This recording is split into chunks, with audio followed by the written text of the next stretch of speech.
In this short video, I'm going to go over the concept of the team contract, which you are being asked to create this week with your team for the simulation.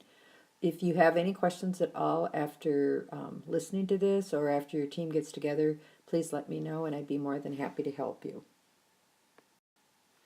So the purpose and objectives that I will be going over in this video are to review with you the importance of this contract.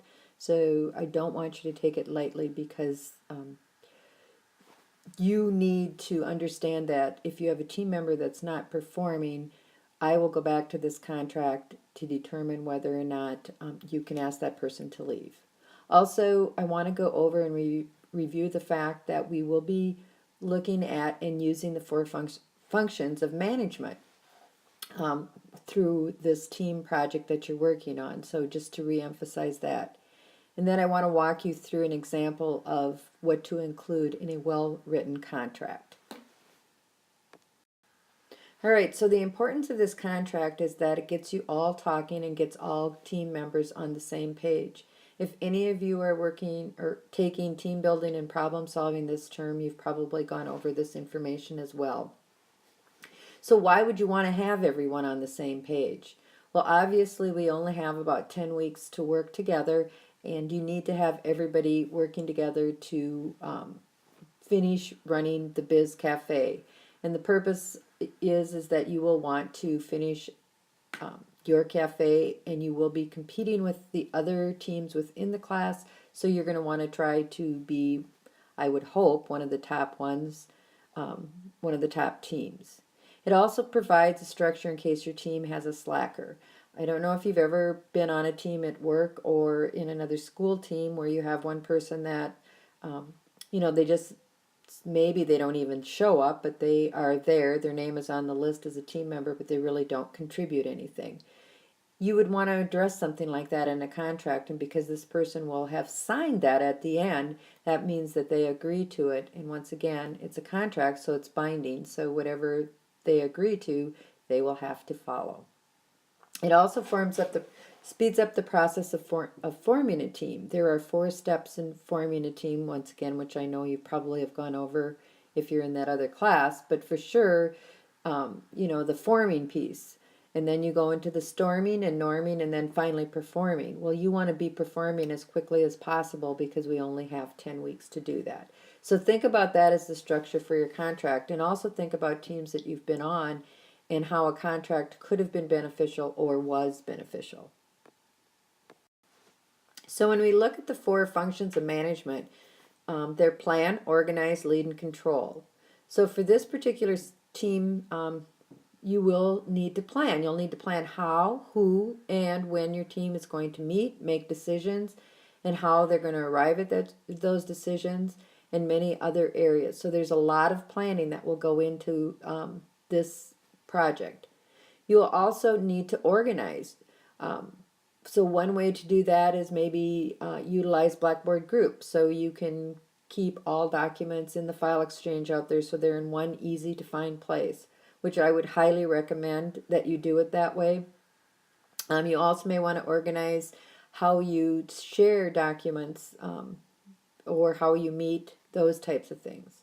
Finally, or also lead, you will want to choose a member of the team to assume the leadership role.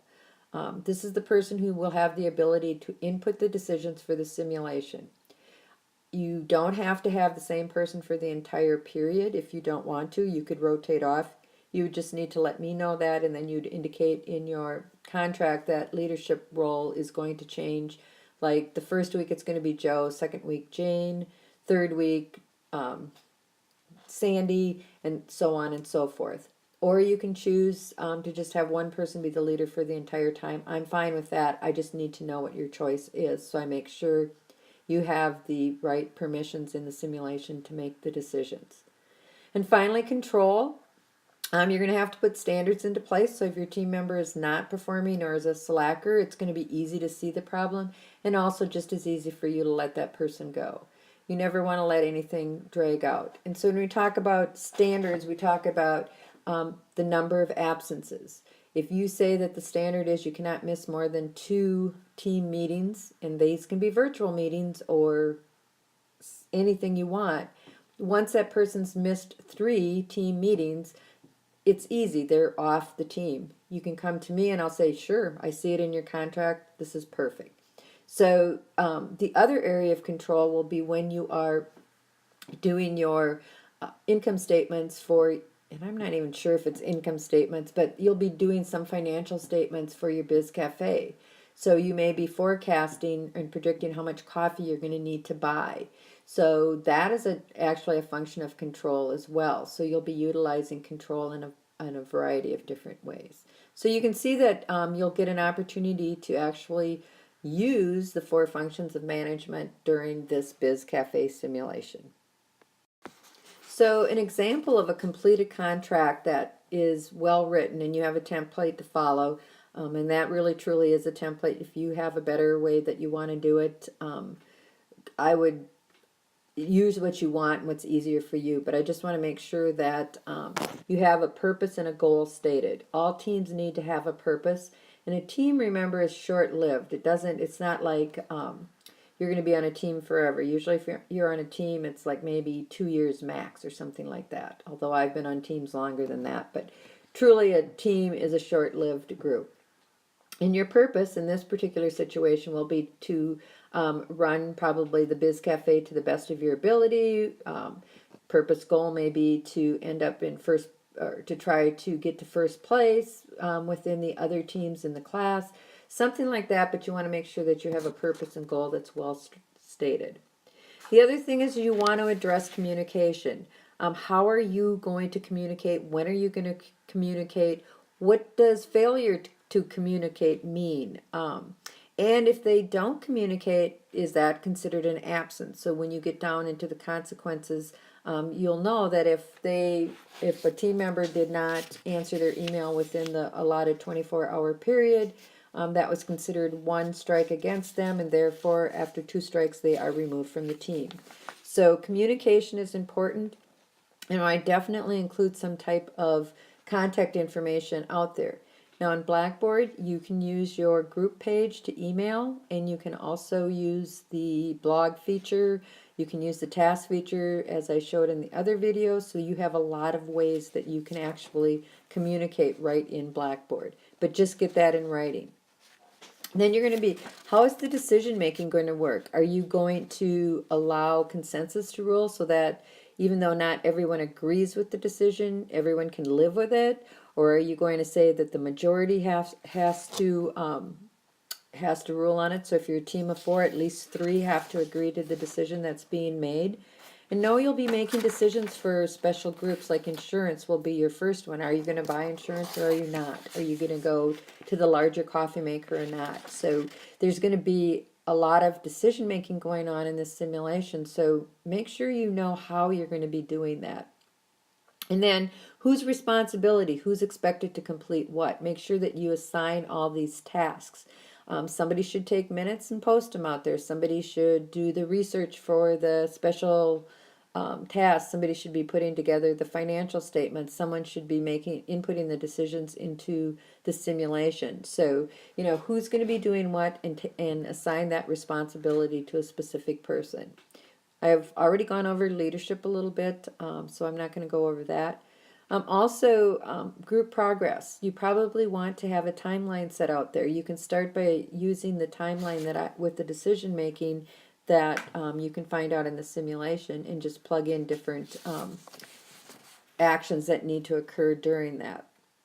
And then here's the really, really big piece, the consequences. And when you read through the example of a team contract and the template that I have out in Blackboard, think about these consequences. This is huge. How are you going to determine what is unacceptable, and how are you going to call that, and what is it going to be?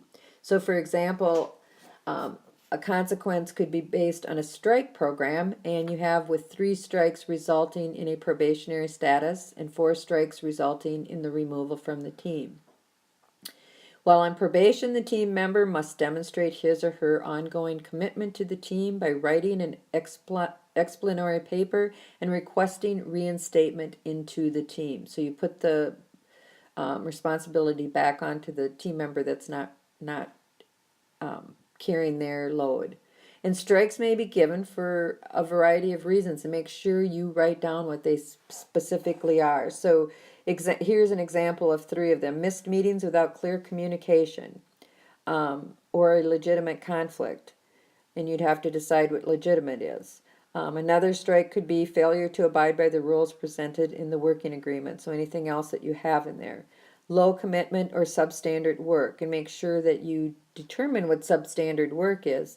Remember, this is we're practicing being good business people, so we want to make sure that we're communicating in the proper manner and having high quality products that we put out.